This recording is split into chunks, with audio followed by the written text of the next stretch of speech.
Hey everyone, it's Brandon here again for another video. Today's video is going to be much different than my recent uploads in that it's going to be more like my old uploads, at least some of them.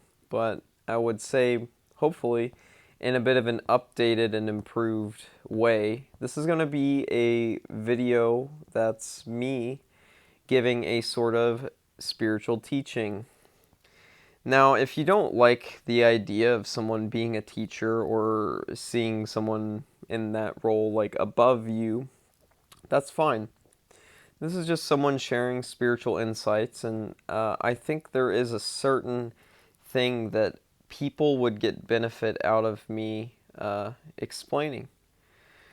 And this is going to be in particular, the main starting point for this conversation is going to be a bit of a dissection of Leo Gura's take on Solipsism, as well as linking this in with other spiritual traditions and with my own spiritual practice and what I've found to be true to my own experience.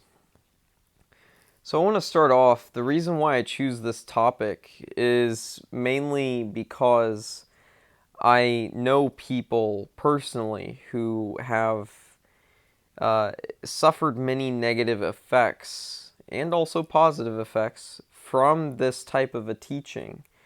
And I will say Leo has taught this teaching potentially in maybe more of a direct and in some ways more of a complete way than many others have, or maybe even many other spiritual traditions have. And I just want to give credit starting out to Leo and say that he really is a top tier teacher in many ways. And even Leo has reflected upon, certain parts of himself or how he does certain things or communicates, and has seen that there's lack in some ways. But I think if we're all honest with ourselves, if we're followers of actualize.org, or if our lives have been impacted by that sort of a philosophy and those sets of teachings, I think we should all just be honest and say that Leo really is a unique person, sharing a unique perspective, and has done quite well with it, and has helped a lot of people. Sure, there are negative things that come out of Leo's teachings, potentially, but of course, this happens with any type of spirituality or religion, especially, too. This stuff is always going to come with a certain level of risk, at the very least, of things being misinterpreted. So I'm going to take my best stab at dissecting this question of solipsism. Is it real or is it not?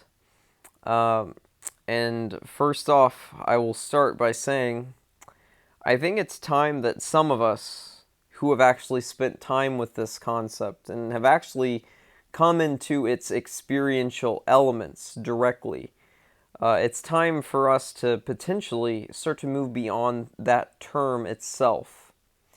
The term is, or could be looked at in a sort of a Buddhist metaphor as a boat to go to the other side of a river. But at a certain point, you might find that the boat is no longer necessary, or might even hold you back. Let's say you cross the river of the insight of solipsism, and you still use the term. In many ways, you might be carrying that boat that took you across the river or the sea or whatever it is. You might be carrying that boat along with you once you've already gotten on shore. And I also recognize that this might not apply to very many people, but I think there is probably at least one person out there who might get value out of the explanation that I'm about to give. And this for me is in many ways me reconnecting with one of the original values that I held when making YouTube content. As much as at times when I was younger I wanted to be famous on YouTube or get money, really it was more about, getting monetary compensation from my efforts on YouTube, which honestly I never really gave it as much effort as I could have. And that's probably a big reason why I didn't get rich or famous off of it. And looking back, I realize that's really not such a bad thing. My life has gone pretty well in other ways, and maybe even better than it would have if I would have had more success with YouTube. But one of my original values, why I'm bringing this point up, is that my value was, if it helps just one person, then that's all that matters. And I know I'm going to be posting this on the actualize.org forum, a place where us spiritual nerds and weirdos obsessed over spirituality, at least at various points. I feel like if you come to that forum and you stay for very long, you can kind of admit to yourself, at least relative to other people on planet Earth, you're kind of a nerd when it comes to spirituality. You're kind of all in to a degree. At least many of us are, who are on there or who have been on there very often. Another thing I will say before I get into the depth of this teaching, or this interpretation of teachings, is another way you could say it, and this sharing of my own perspective, before I get into this, I just want to say, again, yeah, Leo has taught us some great things, but now let's think about this solipsism question in a little bit more detail.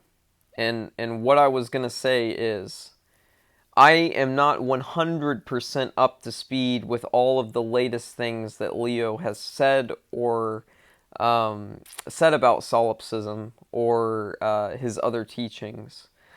And it's funny because, Leo talks about this to a degree throughout some of his videos and probably forum posts and things like that, that you'll come to a point where if you're doing well, you might move beyond actualize.org. It might have less of a place in your own spiritual journey, in your own journey toward truth for yourself.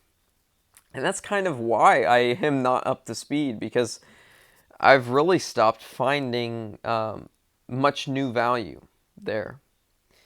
Of course, when I tune in occasionally to some of his content, it's not like I'm hearing anything necessarily bad or wrong. It's just that the depth that I've come into myself in my own journey, spiritually, it's hard to find more things that will bring me even deeper. And there are things that I find from time to time that help with that, with the deepening insights. Yeah. So I'm not 100% up to speed, so I might misspeak on some ways that he explains things, but basically, let's get started. Solipsism, in a sense, could be defined as one's own mind is the only mind there is. Now, one of the problems with traditional solipsism is that oftentimes that's really people thinking that their ego is the only ego there is. But if we look at our direct experience and we look at what an ego is, it's really just a pattern within experience, usually associated with a living being, that it's a pattern that goes in a certain way. And if we think of solipsism as being one mind that there is, or even you might say, really most people probably conceive of solipsism as, in many ways, sort of there being one ego. And that's not necessarily true. There are many other egos. There's rather only one that it seems like there's some level of direct control over. And of course, depending on your level of experience with spirituality and these types of insights, maybe it's wrong for me to say of course, but there comes a point where you realize that even the central ego, let's say for this example, Brandon Rowe, the central ego here doesn't even have control over this. So that distinction of, there being one being in the center that has control, with certain insights and certain awakenings, it's going to break that whole notion down as well. So the idea of one mind, we need to get clear about what is the definition of a mind, or like one thing. What is the thing that we're talking about? Well, in the traditional solipsistic point of view, it's a lot of the time, like I said, it's associated with the ego. Now, of course, if you've spent any good amount of time with non-dual spiritual practices, you're going to know very well that it's not just one ego. There are other human beings. For you right now watching this, if you're there, if you're there, you might be, you might not be. I'm not claiming anything that harsh just yet, although I will make some claims later on. For you, you're seeing an ego right now. You just don't have the full set of data that this central ego would have for itself. But there's still an apparent self-structure occurring somewhere, namely on your computer or phone or tablet screen or even TV screen if you're weird and just watch spiritual videos on YouTube on your TV. It's probably pretty rare. Somewhere on some screen or in some audio device, you are hearing or seeing, or both, me. You are coming into contact with another apparent egoic structure-like entity. So, we need to get clear. There are appearances of multiple egoic structures that all appear to be in some way or another linked to a thought process that is capable of self-identification. At least there's the appearance of that happening. Now, the important thing to note is that you likely don't have, I will actually say for certain, you don't have access to this direct experience that's happening right now, right here for me. You don't have access to that exact direct experience. Now, maybe you even have access to your entire direct experience right now and all of my direct experience right now, and you're in some incredible state of omniscience, and it's just amazing. It's staggering, the level of awareness you have. Because if you're encapsulating my direct experience right now and your own, you're pretty damn awake, because mine alone is pretty damn good. But the point is, so let's imagine this, that you are somehow able to experience everything of your own experience and mine simultaneously, and they even become one. If they're experienced in the same moment, they are the same experience. That is a tautological statement, okay? If they're experienced at the same time within the same experience, which for them to be experienced at the same time, they have to be, if we're talking about direct experience, they have to be experienced within the same experience. And this is where we get into the real value of solipsism in the type of way that Leo Gura would describe it, or at least that I've heard him describe it in the past. Yes, even listening to his since then deleted solipsism video. The idea is that experience, and maybe he doesn't always use the word experience as much as I will to describe this, but I really do prefer that word myself when it comes to a lot of these types of topics if we want to be precise. I think experience can, in a way, work better than words such as consciousness or awareness.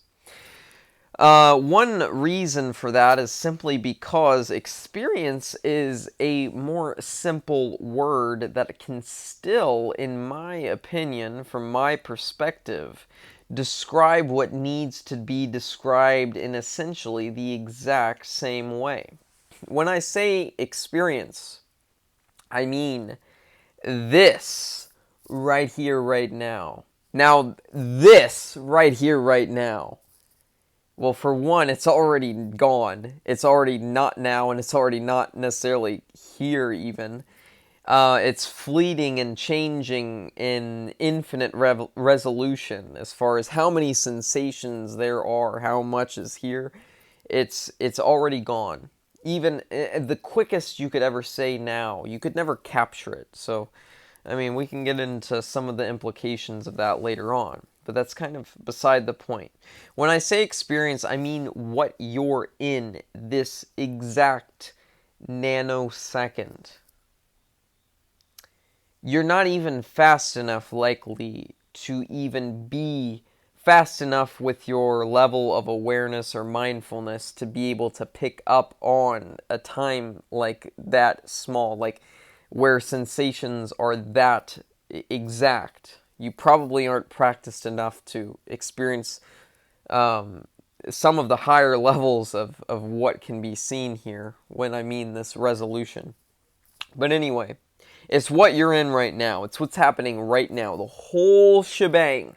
The whole shebang of every part in every corner, behind every corner, in front of every corner, inside of everything, your head, your ideas, the subtle thoughts within thoughts, the little thought particles within thought particles, every tiny and giant and everything that is here and it is now. That is what I mean by the word experience. So, with that explained, let's get into what I mean now. If you experienced everything within your experience and everything within my experience at the same time, the same little nanosecond, the same little tiniest almost freeze frame you could make on experience, or you could say consciousness or awareness, but like I described, I will use the word experience.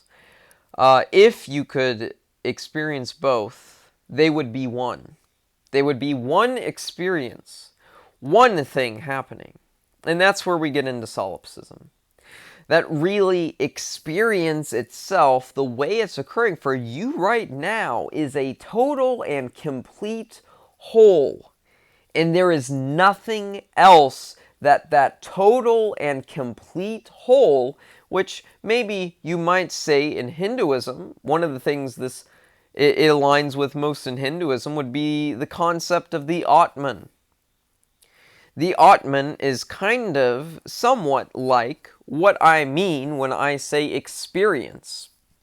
The experience, the direct experience that you're having right now. That is like the Atman. And it is a whole. It contains all of itself, and by its own definition, this is a tautological claim. By its own definition, it is everything that it has access to. And it itself, if you've done any real degree of consciousness work, we'll call it that, or spiritual non-dual awakening thingy, if you've done any real level of that, you'll know that consciousness has infinite potential. But I will argue that the vast, vast, vast majority of you, potentially every single one of you, and maybe even including myself, have not even a tiny fucking clue of how infinite that potential is. And I really feel like almost it is tautological to say that, like, if it is truly infinite potential, the idea that one direct experience in one moment could have any fucking clue of the true infinitude that is possible, it seems a little bit ridiculous to me to claim that that you really could know. Now, maybe in a particularly deep awakening, which some of you might have had, you can see a pretty damn good glimpse, kind of like a road sign, seeing, ooh, this goes pretty deep. You can see that your own direct experience has infinite potential. And there are countless, probably infinite degrees of how deep you can see this potential going. One thing I will argue is that I have seen this potential in a very, very deep way, at least relative to human beings on planet Earth in 2022, even out of the subset of those human beings on planet Earth in 2022, who have spent years and years and risked so many things and given up and sacrificed so many things for the sake of spiritual awakening, for the sake of truth, for the sake of getting to the deepest possibility there is. For me, it's been, at the very bare minimum, $100,000 in net worth invested.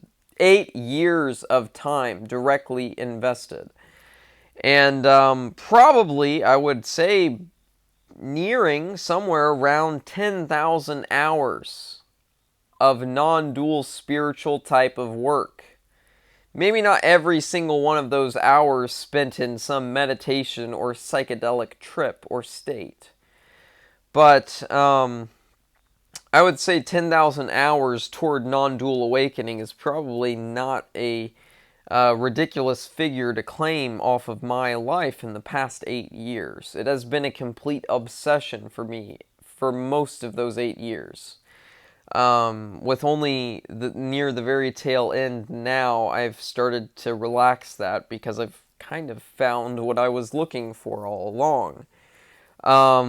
But the beauty is, you can always deepen it. You can always deepen it. That's one thing I will claim. So, the idea is, your experience right now has infinite potential. Infinite upon infinite upon infinite, to the power of infinite, times infinite, for an infinite number of iterations. Infinite, infinite, infinite is the potential of your own direct experience, if you have it. The very key now we must get into is going beyond this self-other boundary and actually going back to a pretty basic non-dual teaching that you will find. There is also the idea of the Brahman, or you could say of God, or you could say of, like, oh, it's like the holistic type of flavor of this individual one experience thing, this Atman. Well, God, for example, in this direct experience, non-dual type of way of thinking about it, as like Brahman or God, this notion of God, if we think of it like that, is essentially that there are an infinite number of potential experiences. Now, if we connect it to the Atman idea, there's only one actually happening, and oh, shit, I'm here. Hope you're here with me. I guess you're either here with me or you're just not at all. You're quite literally not. If we put a number to describe you, if you're not here, you're NAUT, not zero, gone. That's the idea of the Atman, right? At least in the sense that I'm going to talk about it and use that word. I realize that maybe this isn't completely in line with Hinduism. Maybe it's not completely in line with Leo Gura's teaching. Maybe it's not completely in line with Buddhism or this or that or whatever or other notions of God. I am, in a sense, synthesizing certain teachings and using certain words from other spiritual traditions to try to elucidate the correct way, in my opinion, to look at this question of solipsism. So now, anyway, we are on the topic of God. We are on the topic of this sort of Brahman all-encompassing awareness that is not just one Atman. What could that possibly be? How could it possibly work? Well, it would be like this Atman that's happening right now, this direct experience happening right now. I don't need to use the word Atman now that I've defined for you my own definition of experience. The direct, infinite, potential thing happening right here and now that's already passed by the time you hear right here and now. That you're feeling right now if you're out there, right? If you're out there, you're me. Not that you're me, this ego, this Atman, this direct experience, that, the fabric that is this, the actual deepest part of this, the nature of how this direct experience here now, for me, occurs, is ultimately at some very fundamental level the same thing, pretty much basically only for the sake that it is experiential. If you are experiential, this applies to you. If you're not experiential, enjoy Nibbana, baby. I will say. But anyway, if you are experiential whatsoever, what we share is the fabric, the very nature of how experience works. And what I would say is that this is the deep part of what God or Brahman would be. It is actually the nature of experience, the most fundamental nature. And maybe humans don't even have a good way, not even Leo Gura, on 10,000 kilograms of 5-MeO in every orifice he has available, even creating orifices with his omniscience. Maybe not even that Leo Gura could get awake enough to realize the most fundamental nature of this fabric. I don't know. I haven't had that direct experience of being that little iteration of a Leo. But I'm just kind of getting ridiculous with the examples here to try to point out that the fabric is what matters. The structure, thinking about how deep Leo's awakening is, or how deep mine is, or how deep yours is, you know what that is? That's content. We're talking about structure now. And this is actually one of my favorite videos from Leo. I think at this point, from years ago. Structure versus content was an amazing video. When we think about the structure of experience, if we get down to the very, very, very tiniest core, basically where all that you're saying is it is experiential, that's where we start to find some potential continuity in this idea. That maybe there is this imaginary experience that you're having right now that I don't have access to. How are we connected? Well, we're not connected in a deep way just because I can see an appearance of you. This is an important side note and really more of a foundational thing to get right as far as insight into what solipsism is. So many people will hear this idea of we're all one, right? One angle you can look at that from is that we are all occurring within the same Atman.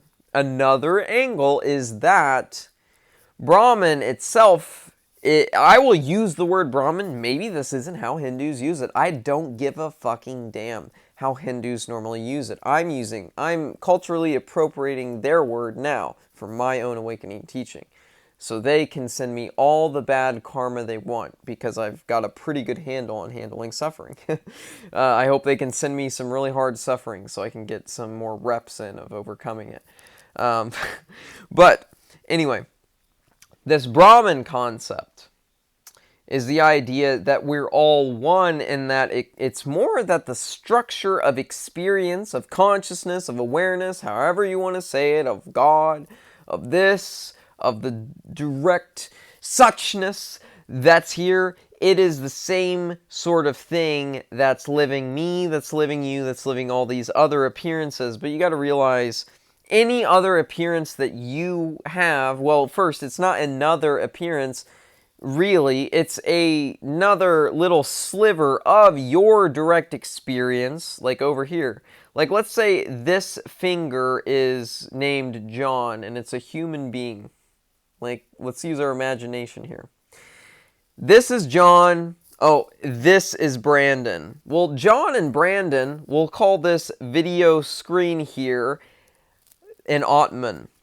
Well, John and Brandon are apparently occurring at pretty much the same time, even though if you got to really, really fine levels of awareness or really fine levels of mindfulness, or really a better way of saying it is fine levels of picking up on the minutia of infinite data that are occurring. Anyway, if you picked up on that, they wouldn't be happening at the same time, because you would see that the nature is that things move so quickly at the level of perception that to say that this finger and this thing here is happening at the same time is not really quite precise. But for this example, we will assume that there is a thing such as the same time in relation to this John, Bob, whatever I call him. John, this is your new name, John. John, hey, what's up, man? I heard you talked about awakening and shit. And I'm like, oh, yeah, you had this. And it's all occurring within this one Atman, right?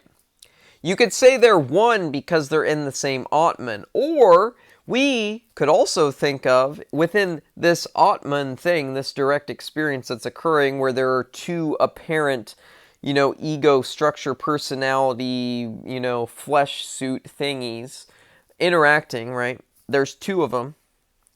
Oh, there can also be the imagination of this third thing behind John, kind of sprouting out of John. It's a mind. It's a direct experience that John is having separate from Brandon. Oh, but really, they're all happening within this same Atman, this screen that you're looking at, for the example.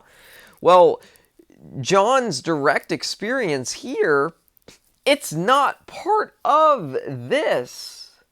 And if we want to talk about what's actually happening in the present moment, it's only this Atman. That's all that the Atman has access to. That's only, the experience only has access to itself. In the moment that it's experienced. All experience has is what experience has there at the moment. That's all we got. That's all there is, folks. Show's over. Let's go home, right? But there's this concept of this Brahman. So if the Brahman has any validity to it, and the Atman, in its direct experienced way, the true basis of epistemology, of knowledge, well, epistemology is really the theory of what knowledge is true and not. So let's say, I misspoke that a little bit. Let's look at solid epistemology. What you really can know, that you can't doubt, is what is felt right now in this level of suchness, such that what is felt now has already changed to something new. This sort of shifting thing that people like to call a present moment, that is not at all stable. There is no present moment that's stable that you'll ever attach to, connect to, or see. At least that's part of what my investigation into direct experience has shown me, but this comes at very fine levels of perception that most of you probably haven't come to yet. But you probably could if you really tried, I guess. Maybe. If you're the type of person to be 33 minutes into this video, I'd say you have a better chance than most. So if this Brahman here, if this other Atman is connected in any way to this Atman, this direct experience where it's all happening, and we're imagining for the sake of this screen that it's Brandon Rowe's direct experience, if the two were to be connected, it would really be to be connected in a sort of essence. But the only essence that really could be there would be experience itself at its most fundamental form. And we could say maybe then that that is God. God that could transcend beyond just one experience. Because you got to realize now, kind of speaking directly to Leo, I guess, or the fans who really buy into his version of solipsism. If we really want to say there's only you, we also got to realize there's not a you a nanosecond ago, and there's not a you a nanosecond from now. Oh, wait, there is again, because we are moving. We are shifting, we are fluxing, we are changing at an infinite fucking pace of perception. Right before, within, and without our fucking eyes is what is going on. There's a lot going on. A lot. And it's this change that deconstructs the very nature of there being even one being. Even to say that there is God is saying too much. Because there is nothing that is truly consistent in any type of a freeze frame type of way. This is a fucking river moving at infinite speed with infinite, it's like an infinite television screen, infinite resolution, but every tiny pixel changes at a different rate from all the others. And it's all this, really, this dependent origination sort of illusion. This sort of Maya is created, that there is any continuity to this shit. And fuck, I'm just realizing as giving this teaching that I'm pretty deep into the immediacy, the imminence of this rate of change. And it's pretty fun. It's a good place to be. Dissolves a lot of dukkha, suffering, not cool stuff, you might say. So, I could talk on this topic much longer, but I hope that I've given you at least some food for thought, and it's helped a bit with this solipsism idea. I need to get to bed here soon. I hope you've enjoyed this content. I will see you guys in another video. Love ya. Best of luck to whatever experience you're having right now, because I certainly don't have access to it. And you certainly don't have access to this unless you're me right now, and if so, hey, what's up, man?